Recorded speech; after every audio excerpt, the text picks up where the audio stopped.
Because desires a better world for human beings to live in. Our dear nation, Nigeria, is today the focus of the entire international community.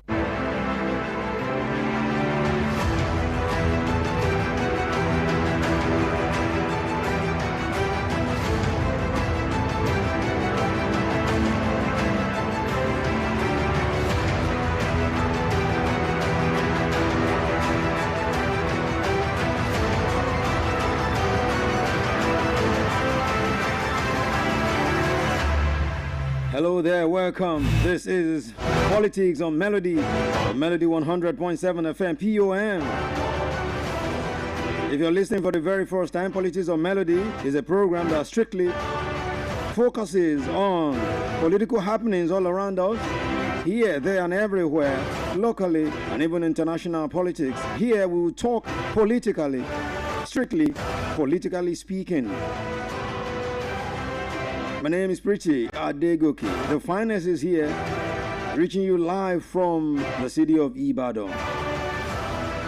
Today on the show, we are going to be looking at the developing story concerning Natasha Uduaghan, the suspended senator representing Kogi Central, because there seems to be latest development concerning her sexual harassment allegations against the president of the Senate, Godswill Akpabio. Latest story, developing stories. We'll be speaking. We'll be having the voice of someone to give us another perspective. And if possible as well, Natasha Uduaghan representative should be live on the radio. But we'll see how it goes. Also, the MD of the student loan scheme, NEL Fund in Nigeria, has said, contrary to allegations making the round, there is nothing like stolen money in the scheme and that everything is intact. The only thing is that people do not understand what the scheme is all about and how it operates. So this afternoon, I will let you in as we'll be having an extended interview with the man who is the MD of the NEL Fund. Also, we'll be talking about things happening here and there and so many other things we'll be looking at this afternoon or this evening. Welcome to Politics on Melody with the Finest. Of course, first point of call every time. Let's begin with some political stories making the rounds at this time.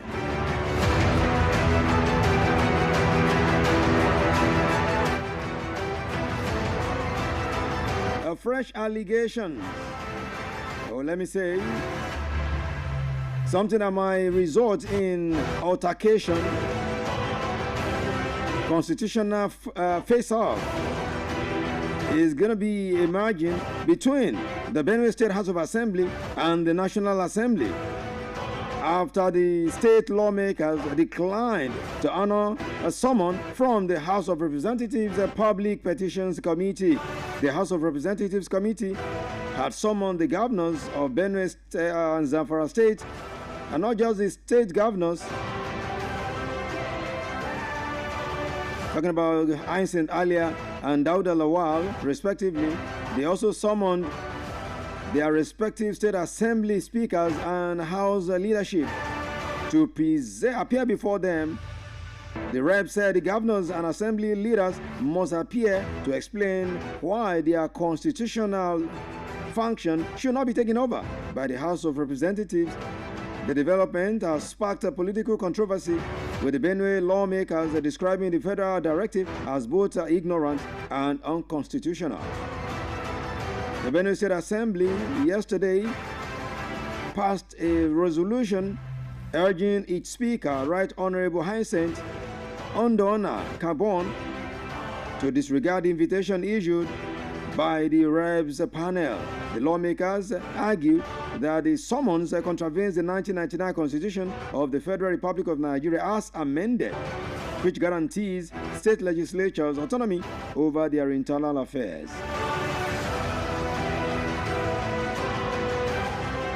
Away from that, Alhaji Atiku Abubakar has once again dismissed speculations that he is planning to dump the PDP for the ruling APC, assuring that he is not leaving the party.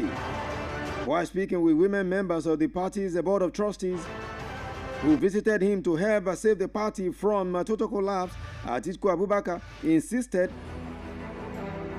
on a coalition that can actually wrestle power from the APC in 2027.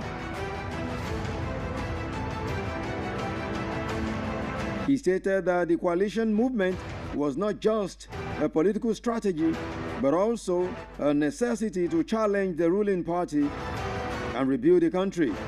The former vice president said, while assuring the women, led by the former Minister of Women Affairs and ex-national chairman, women leader of the party, Adija Ajia Ina Chiroma, he said that the coalition was a workable one that will ensure good results. He added that the National Party of Nigeria, NPN, the ruling party in the Second Republic,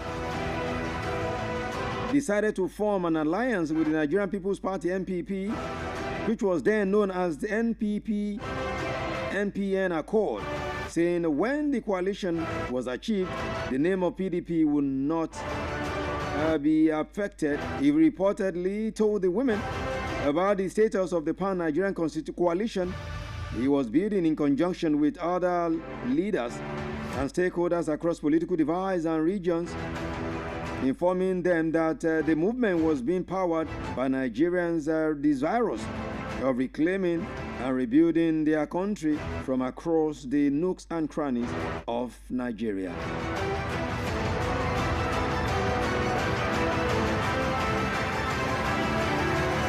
And to Nasarawa State now, where the governor there, Abdullahi Sule, has dismissed mounting speculations that Nigeria may be drifting and heading towards a one-party state, asserting that the ruling APC is merely gaining momentum due to the performance and reform-driven leadership under President Bola Ahmed Tinubu.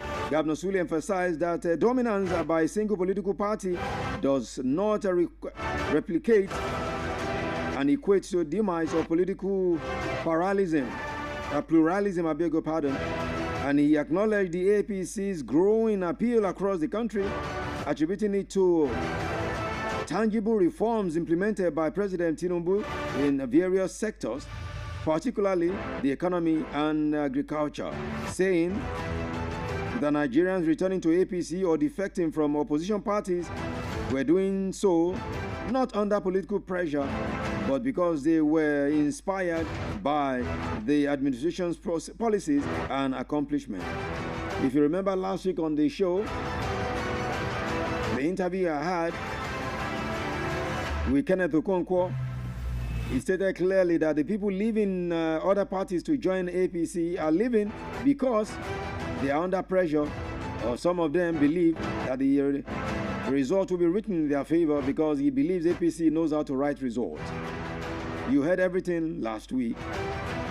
All right, chairman of, but this one is something that just broke before I came into the studio. It was a breaking news. As the chairman of the National Caretaker Committee of the Labour Party, Senator Nenadi Usman has described Barrister Julius Abure as an imposter. The chairperson advised the former national chairman of the party, Abure, to instead of denigrating the Labour Party and its leaders, he should instead use his time to address the various allegations of corruption against him. According to Nenadi Usman, it is time for Abure to own up to his incapacitation and some of the very, very big weighty allegations that they have placed against him. There was a press conference earlier in Abuja. Just a moment ago, the press conference was concluded, where Nenadi Ahmed issued all these things concerning Abure and so many other resolutions of the party. Let's take a listen. Of transparency, accountability, discipline, and internal democracy. As a party, our journey has been marked by both progress and challenges. Today, we are compelled to speak out, not in anger, but in responsibility. We commend the Nigerian judiciary and welcome the recent Supreme Court judgment that removed Barrister Julius Abure as the national chairman of the Labour Party. We honor our dedicated members nationwide who have remained steadfast despite the turbulence.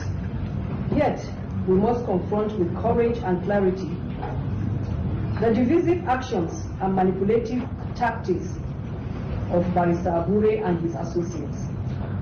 They are actions that threaten the unity, integrity, and public image of our party. In light of Mr. Abure's continued impersonation and misrepresentation of the office of the national chairman, the National Executive Council, NEC, in session, has reached a hard but necessary decision. We can no longer stand by while the values we hold dear, transparency, discipline, and democratic accountability, are undermined from within. This press conference is convened to address the growing concern over the misconduct and internal rascality plaguing our party. At a time when Nigerians are yearning for credible leadership and they see the Labour Party as a beacon of hope, it is regrettable that we must battle internal sabotage from those who should know better. Let me be clear. When others descend into rascality, we must rise to discipline. When they go low, we go high. Because our party must reflect the Nigeria we want to build. It has become evident that Mr. Abure does not have the best interests of the Labour Party at heart. Rather than unify the party, he undermines it. Rather than attract credible Nigerians to come and join, he alienates them.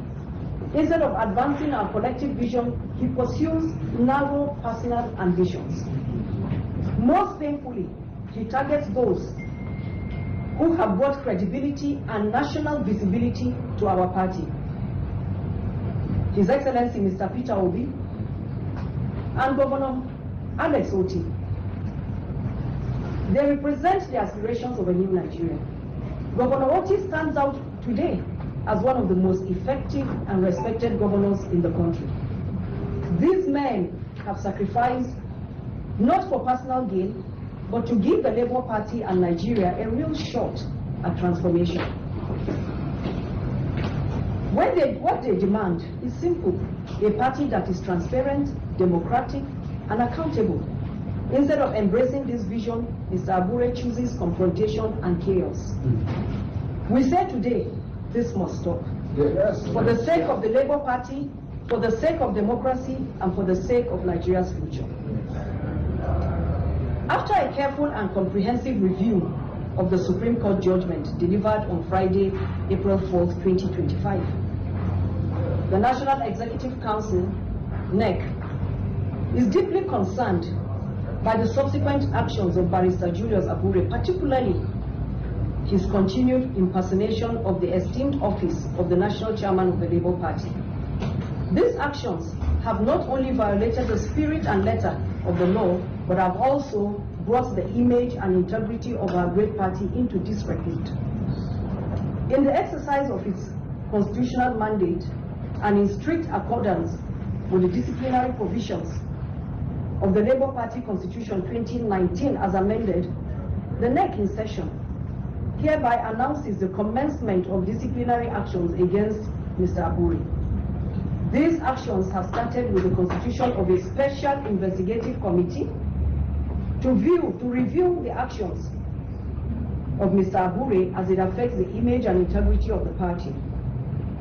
In line with due process and the party constitution, NEC gives Mr. Abure 48 hours notice to show why disciplinary actions should not be taken against him for his numerous acts of gross misconduct against the party. The formal notice of disciplinary action will be sent to the last known address of Mr. Julius Abure. Mr. Abure is hereby warned to desist from parading himself as the national chairman of the Labour Party or impersonating the office in any form. The apex court of the land has clearly and finally nullified his claim to leadership, and his tenure has long expired by the passage of time. Okay, you heard everything right there. Ninadi Usman, who is the caretaker chairman of the Labour Party, spitting fire right there concerning Julius Abure. Politics in Nigeria. So many things always happen. It is the politics of melody. Politically speaking, this beautiful day, the 7th day in the 5th month of the year, 2025. So let's move away from that and get to some more serious issues now. Now, it was a serious issue in Nigeria some days ago when the story went through that money was missing from Nail Fund. And Nigerians started asking questions, how? How? Like they say now in local parlance, how? The story came through when ICPC last week, when we say ICPC, we talk about independent corrupt practices and other related matters in Nigeria, announced that it has commenced a comprehensive investigation into the alleged discrepancies surrounding the disbursement of students' loans under the Nigerian Education Loan Fund, NEL Fund. The Commission said its preliminary investigations revealed that while the federal government released 100 billion naira for the scheme, only 28.8 billion was disbursed to students, leaving 71.2 billion naira unaccounted for. So it is that 71.2 billion naira that Nigerians said was missing. And worried by the development, the National Association of Nigerian Students vowed to protest the alleged discrepancy. In fact, on Monday this week, the NANS members took to the streets. In fact, the Lagos-Ibadan Expressway was taken over as they protested against this alleged missing of 71.2 billion naira. Because of this, we felt it is very expedient for us to clear the air. What is the issue concerning NEL Fund? So this afternoon on Politics, on Melody, we have brought for a very comprehensive interview with the man who is heading the NEL Fund. Talking about the managing director of NEL Fund, Akintunde Sawyer. He made the clarification and told us in this exclusive, very explosive and extensive interview that there is no money missing in the agency. He denied that an estimated 71 billion naira student loan was not missing. There is nothing like that because it was just misconception and what some people took to the street, and it was actually a wrong one. Let's go this way. This is Akintunde Sawyer. First of all, let me be very clear. No money has been stolen. The president, in his wisdom, in a well-intentioned program, decided that he was going to set up the Nigeria Education Loan Fund, a very bold and courageous move to secure the future of Nigeria through the majority of the people in this country who are the youth. This scheme is supposed to protect the interest of young people who want to attend and get the very best education from tertiary institutions. So the funds that we've been given is to bridge the gap for those who don't have the money to be able to attain the education. No money is missing, no money has been stolen. First of all, let me tell you, we've received not even 100 billion. The Nigeria Education Loan Fund has received about 203 billion naira. 203 billion naira, I'll break it down for you. 10 billion from appropriation, from the Office of the Minister of Finance through the Office of the Accountant General, 50 billion from the EFCC, proceeds of crime, 143 billion from TET Fund. So you can see already the actual amount received is actually in excess of what's even been said to have been received. Of that, 54 billion has been disbursed to date. 30 billion of that has gone to institutions, 24 billion has gone to upkeep. So there's a pocket money side to this.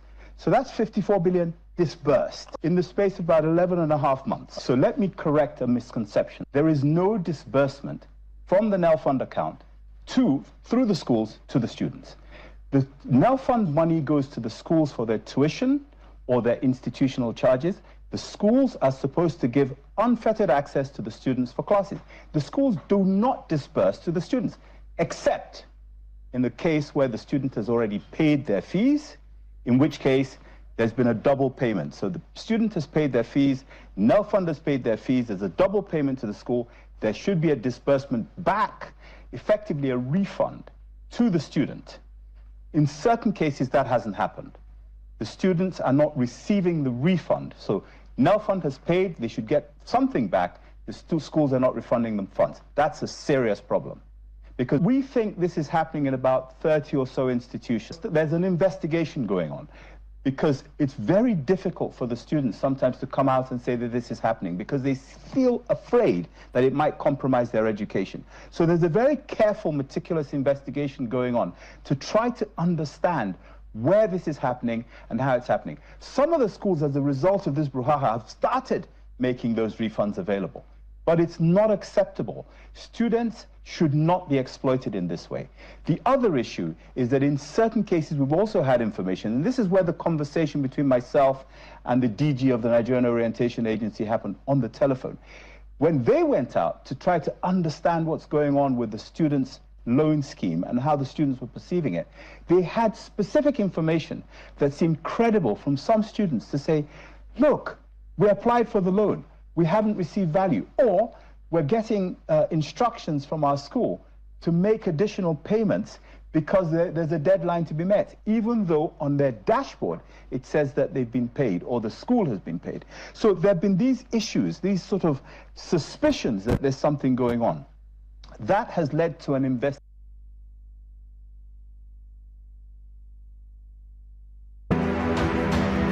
Yeah, Mr. Akintunde Sawyer there. And of course, we're not done with him yet because he said something, if you listen there, about students not having access directly to funds. So how is the fund disbursed? Since the students don't have access directly to the funds, so for the purpose of clarity, how does the loans get disbursed? He has this to say again. When the student applies for the institutional charge or the institutional fees, we collate that information from all the applications. We bring it all together for a specific institution. Because remember, these people are applying randomly. We bring it together for a specific institution. We compile the names once we've verified and checked that these are bona fide applications.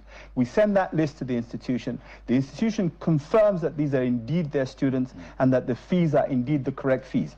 If they're not, they make the corrections and make a declaration back to us. At that point, we remit to the bank account of the institution. I'll make something clear to you. If it's a federal government-owned institution, those funds go into a TSA account because the institutions that are owned by the federal government are obliged to use TSA.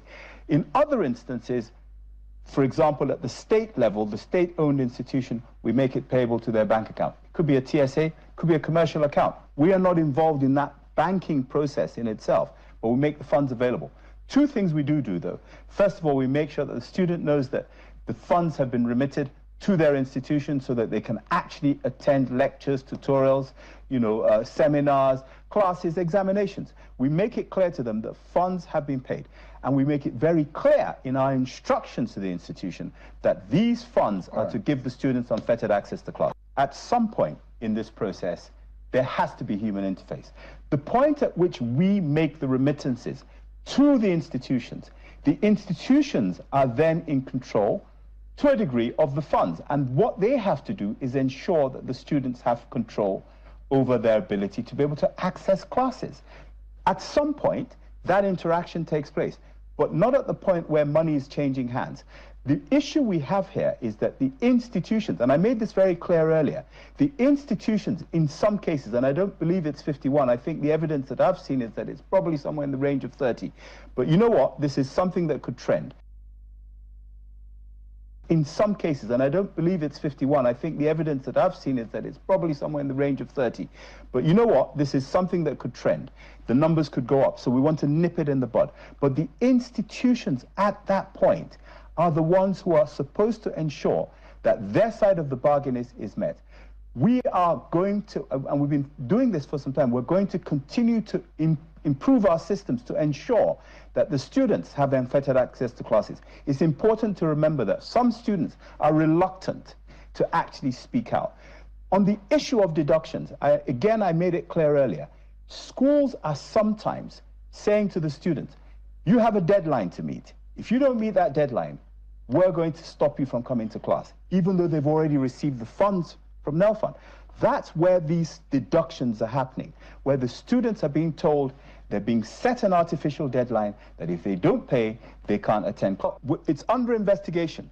We need to understand why people are holding money back or holding access to classes back from those we've already paid. There are people who took loans in the 70s who have begun to pay back to NELFund.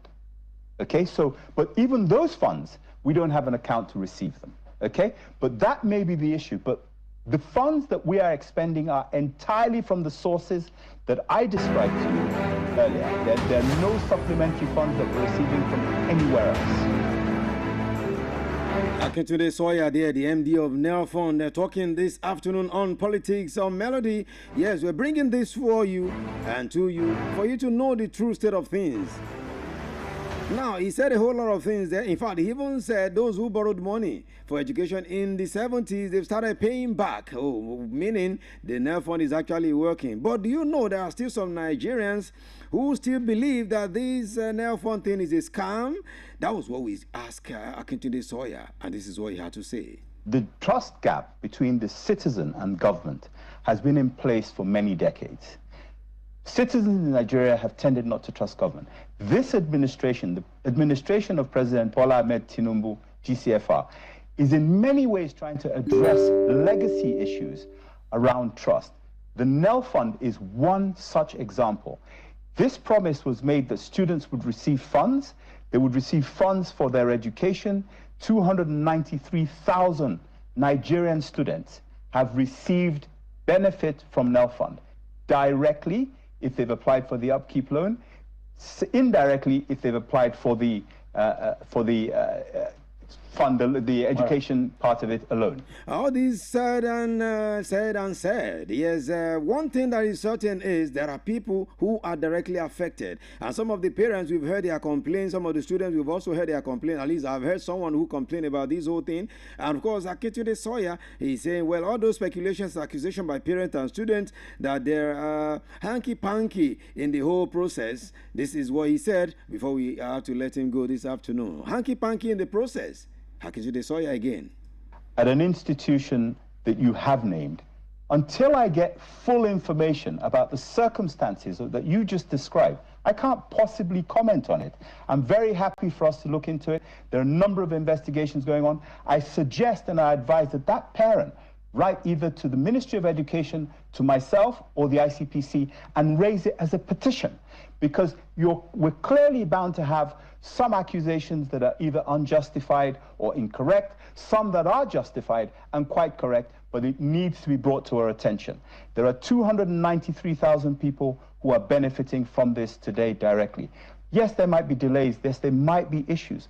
And I'll tell you what, I empathize with people like this if it's true, because for them it's 100% chaos.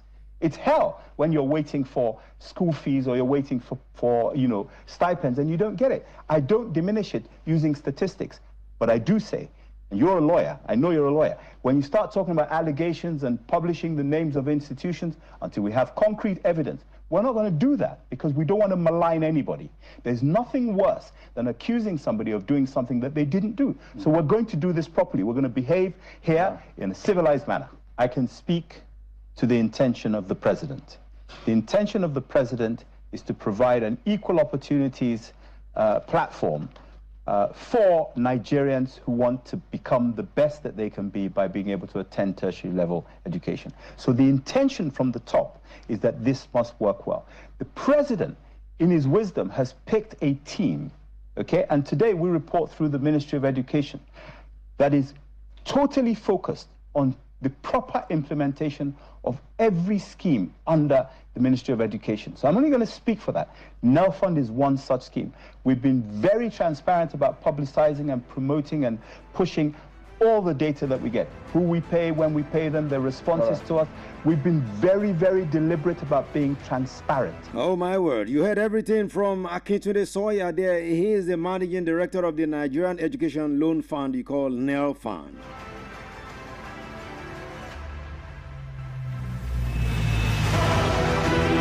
It is still Politics on Melody 100.7 FM. 28 minutes to 5. And we're still riding on the show this beautiful evening. Yes, I'm seeing your calls. I'll definitely give you the opportunity to speak very shortly. But let's just get to what we have to do first so that we can clear everything off before we start looking through the calls. It is Melody. It is politics right here. We speak politically. Now, you've heard everything concerning the NEL Fund. What do you make of this? When I open up the phone line, you tell me. Let me quickly have this short breather, because too much confusion in the land. Sometimes you think about Nigeria, and what comes to your mind is an Armageddonic situation. Looking like an Armageddon. God forbid. But are we not looking towards that? Are we not behaving towards that? That's what it feels sometimes, that it is an Armageddon. Here is Oris Williki. Let me have this breather with Oris Williki. I'll be back. Armageddon. Right here. Politics on Melody with Definest.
Tell me, how can we go on this way? Some of me brethren are Is it not looking like it's an Armageddon? How can we go on this way? So many crazy things happening in our land, especially when it comes to politics. Can we go on this way? How long shall we continue to go? It looks like Armageddon, and that is what Reese Williki is saying in this beautiful song, Armageddon. Okay, for instance, I just finished talking about Nenadi Usman led NWC rising from a press conference in Abuja just a moment ago. I played the press conference where they asked Abure to come face disciplinary charges against him, and they gave him 48 hours to come defend himself. Otherwise, we don't know what will happen. Maybe they want to expel him. And the breaking news I'm getting again now is, as I was playing this song from Olive Riliki, the breaking news that just came to me directly is that Julius Abure-led NWC has decided to suspend Governor Alex Otti of Abia State and 5 other members, which is including the Labour Party presidential candidate, talking about Peter Obi and some others. That's the breaking news just coming in. It was the breaking news about the Nenadi Usman that I played for you. Another just breaking now. I'm getting directly all the way from Abuja. Just happened now. Yeah, before I'm trying to get through to one of my correspondents in Abuja that will be giving me updates concerning what is going on right there. We'll definitely see what we'll do before we wrap up, if we can get him on the line, because I know he's a very busy person covering all these things. But in the meantime, it is still Melody 100.7 FM, Politics on Melody right here, POM in the city.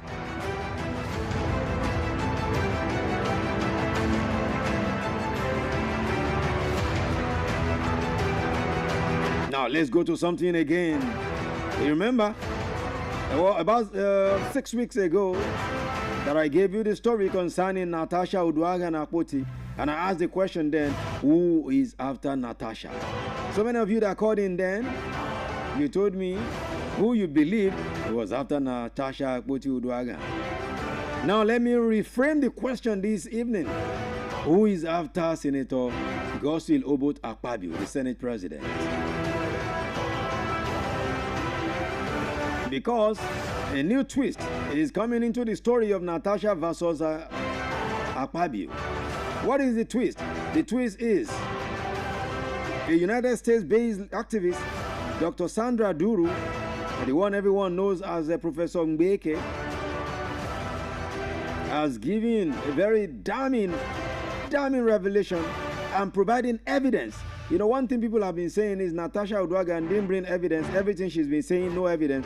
But this woman, Professor Mbeke, brought damning evidence against Natasha Uduaghan, that Natasha was just trying to frame up, that everything she's been doing is trying to frame up the Senate President. You know, this woman brought evidence of phone conversations between her and Natasha Uduaghan. Of course, she says she has submitted the phone conversation already to relevant authorities in the United States and other parts of the world for forensic analysis so that they should know who is telling the lies. The activist made a Facebook Live session where she reviewed all these things, including what she exposed, that Senator Natasha Uduaghan was offering her 200 million naira to frame Godswill Akpabio, to say Godswill Akpabio was responsible for organ harvesting. You remember there was a couple that died some time ago, 2 years ago, from Akwa Ibom State. She said Natasha offered 200 million naira for her to implicate the Senate President of organ harvesting, linking him with the death of a young girl.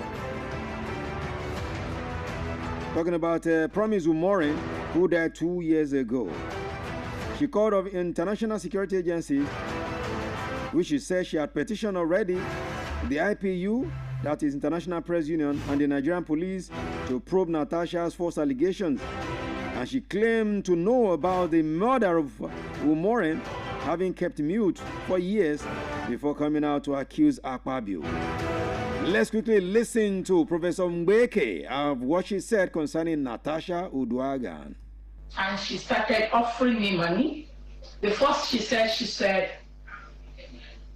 she has this problem with this Senate president, and explained to me everything. She thanked me. We talked personal things which I won't let out for now because it's her privacy, about her life, about her mom. We talked a lot.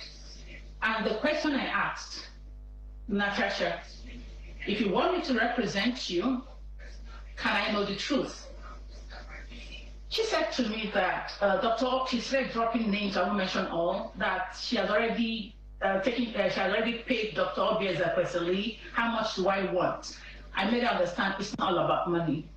Just to me, why are you frightened? What is the problem? What did they do to you?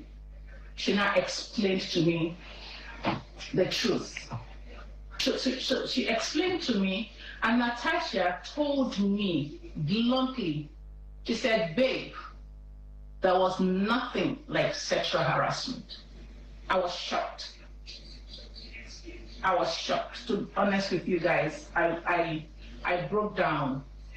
Because if you check my page, I was already fighting. If you go and see the things I posted about that man, the Senate president, you'll cry for him. I was fighting. I've contacted UN agencies because I'm a member of the UN Council. I've contacted everyone. I'm the president of TUFF, the Unique Family Foundation, that has UN ECOSOC status and the rest of them in the United States. Honestly, I took the battle. Go check my page. I didn't erase anything. I left everything there. I was out to fight for Natasha. I was ready for the battle against the Senate president. So when she now started explaining things to me, in the course of the explanation, she was so relaxed. She was so calm. She opened up a lot of things to me. Our conversation wasn't just one or two, which the security agencies have already verified. And she was bold enough to tell me that she has paid Dr. Obi Ezekwesili, that she recruited Ezekwesili, that that's not a big deal, I can do it. I said, did you tell Dr. Obi that these things are not true? She said, they know. That's the question there. Did you tell Obi all these things are not true? Professor Mbeke there, spitting fire, revealing so many things. In our world, you know, it's a very long, it's just that time is against me, so I have to cut it. It's a very long conversation, long live broadcast. She did that live broadcast on Facebook. In fact, what she said was that Natasha, from a conversation with Natasha, she said Natasha was out to destroy men, not just Senate president. She said Natasha was out to destroy men. Remember, Natasha before now had accused former spokesperson Reno Omokri, former spokesperson to Goodluck Jonathan, former president Reno Omokri, had to prove his case, and at the end of the day, they paid him. Yeah, they paid him for defamation of character when Reno was ready to take Natasha to so many places. It was the husband of Natasha, President husband Uduaghan, that settled the matter and gave Reno Omokri so much money, big money. So what Professor Mbeke is saying is Natasha is out to destroy men, insisting that the suspended senator had revealed she had no evidence of harassment against Akpabio. So who is after Akpabio? Remember the first question I asked 6 weeks ago? I asked, who is after Natasha? So today I'm asking, who is after Akpabio?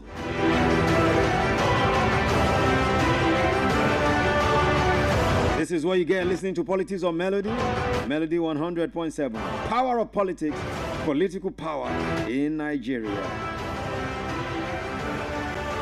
I'm trying to connect to my correspondent in Abuja to give us the latest development concerning what is happening there with the Abure faction of the Labour Party NWC suspending Governor Oti, Peter Obi and others.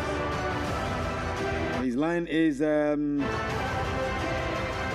not connecting yet, but let me see. before I wrap up, if he will definitely go through. For now, let me turn to you now, because I know you have reactions to all these things and some of these things that I've been doing on the show this evening. 0702 520 1007 and 0705 507 1007. That's the number to call.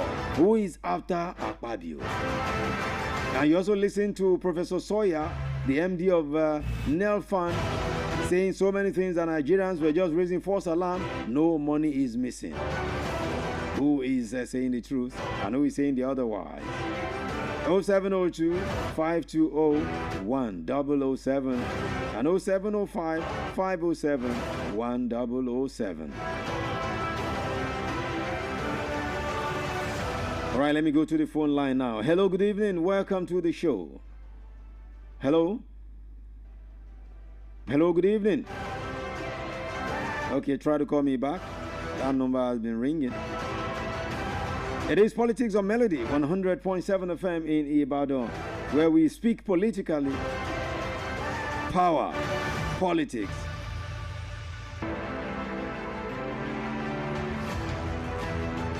So according to the Professor Mbeke, talking about the Natasha story, she said there was no, from our interaction with Natasha and what Natasha was free to tell her, that look, she could swear by anything, there was no sexual harassment whatsoever.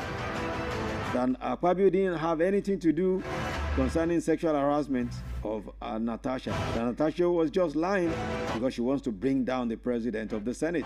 So who is after Akpabio, the president of the Senate?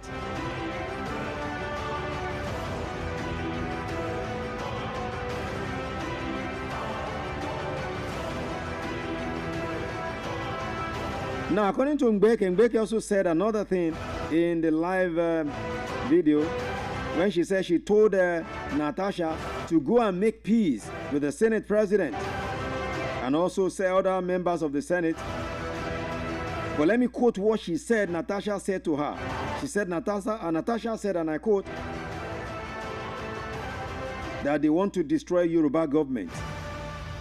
The woman said she doesn't know what Natasha meant by saying they want to destroy Yoruba government.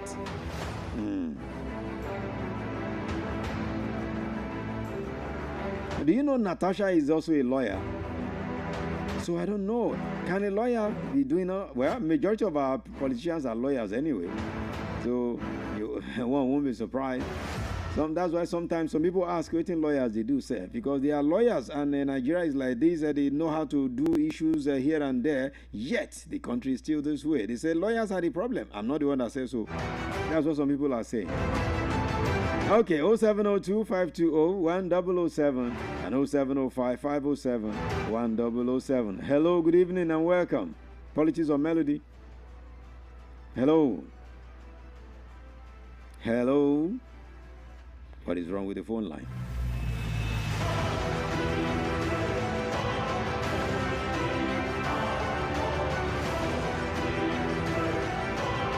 Now, concerning the lady that Natasha was asking Professor Mbeke to link her death to Senate President Akpabio,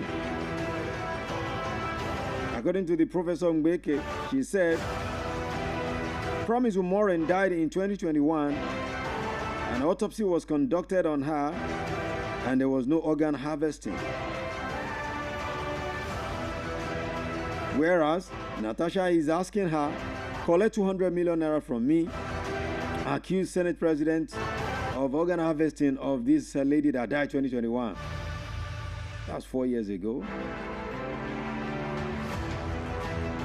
Now, according to this Professor Mbeke, who is an activist based in US, during one of their conversations, Natasha allegedly revealed that she had been promised governorship of Kogi State or Minister of Petroleum Resources if she could accomplish the mission of getting the Senate President out.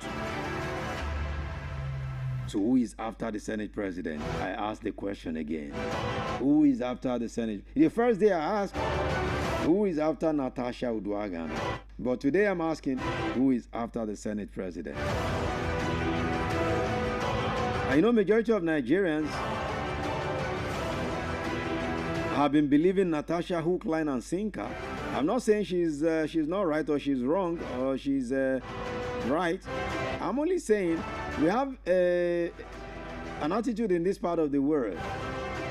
When something is in the daily, something is in the news, something is in the public, we have a way of quickly taking sides without knowing, checking both sides of the story and see the one that could be possibly right or the one that could be wrong. Is in us here. For instance, even with the VDM, very dark man case, so many people have been taking sides with VDM, not even asking questions that, okay, maybe this guy has been doing some things on the ground before that they just found out. Why not wait until investigations are done before you just come out to say, okay, I'm not saying, don't get me wrong, I'm not saying VDM is wrong or right. I'm only saying we have an attitude in this part of the world. We quickly believe things quickly without first weighing the two options. Because immediately Natasha started talking, everybody has started demonizing Senate President, believing Natasha. I'm not saying she could be, I'm not saying she's wrong. I'm not even saying the Senate President is right. No, I'm not even for either of them. But what I'm saying is, because the job that I do is about investigation and balancing stories, not taking sides. Majority of us always quickly take sides. So now if it comes out to be that what Professor Mbeke has been saying is true, all the people that have been abusing Akpabio and saying Natasha was the angel, what would they say now?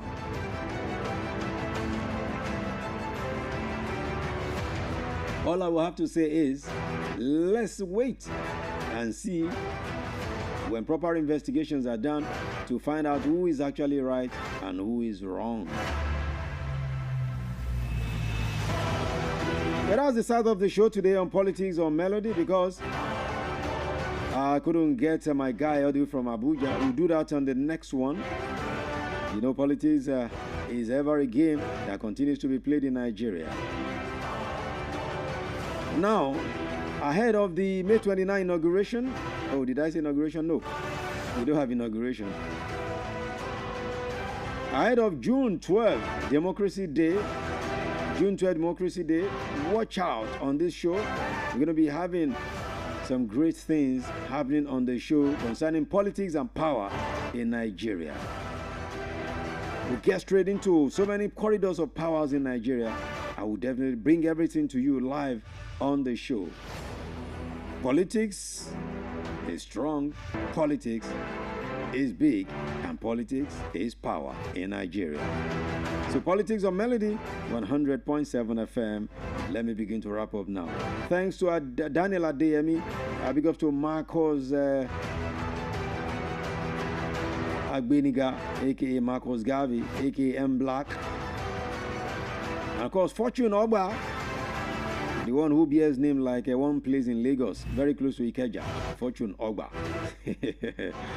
Finfolu Oladun Joye, Amos 33, Mr. Panotono Original, as the engineer on duty. Big up to all of you. My name is Pretty. You call me the finest. I'll be here again very shortly in the next 1 hour to bring you the program, The Cruise, with my crew on the show. Keep it locked, don't move a muscle. Melody 100.7 FM. Follow us on all social media platforms, on X, on YouTube, on Instagram. It is Melody 100.7 FM. On TikTok is @_Melody 107 FM. And on Facebook, Melody 100.7 FM. Thank you for listening to Politics on Melody. I'll be back again with it next week. In the next 1 hour, I'll be back with my crew on the Cruise Show. Good evening. God bless you. And I'm out for now.